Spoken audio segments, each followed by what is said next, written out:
U.S. Secretary of State John Kerry and Cuban Foreign Minister Bruno Rodriguez have held talks, in the highest-level meeting between the two countries in more than half a century.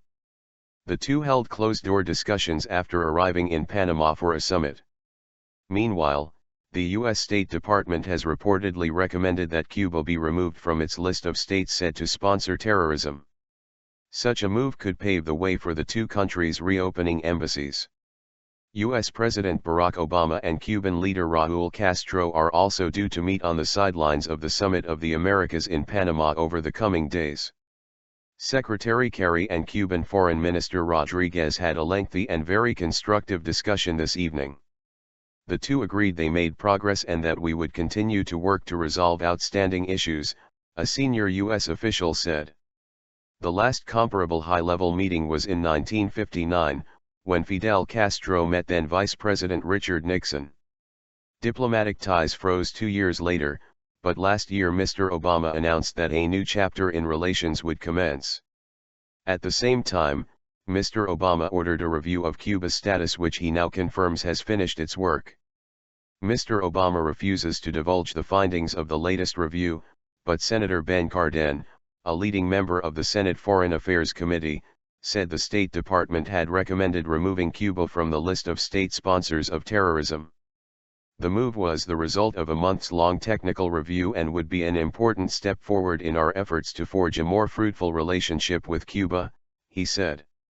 Cuba is one of 4 countries still on the U.S. list of countries accused of repeatedly supporting global terrorism. Iran, Sudan, and Syria are others. It was first put on the list in 1982 for offering sanctuary to militant ETA Basque separatists and Colombian FARC rebels.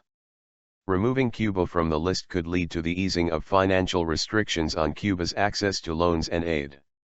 If Mr. Obama opts to accept the State Department's recommendations, Congress would have 45 days to decide whether to override him. He faces fierce critics of his Cuban policy at home, such as from Cuban-American Ted Cruz, who is a Republican presidential candidate.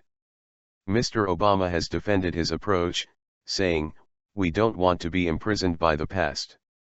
When something doesn't work for 50 years, you don't just keep on doing it. You try something new." Correspondents say removing Cuba from the list of state sponsors of terrorism will throw a stark light on the U.S. relations with Venezuela. The Venezuelan President Nicolas Maduro hopes to bring a petition signed by 10 million of his citizens urging Mr. Obama to remove an order imposing sanctions against 7 Venezuelan officials accused of human rights abuses in an opposition crackdown. Oil-rich Venezuela has many friends at the summit, and other Latin American nations have criticized the order, which calls Caracas a U.S. national security threat. President Obama has tried to reduce tensions with Venezuela ahead of the summit, saying the U.S. did not perceive the country as a threat. But we do remain very troubled by the Venezuelan government's efforts to escalate intimidation of its political opponents, he told the Spanish news agency F.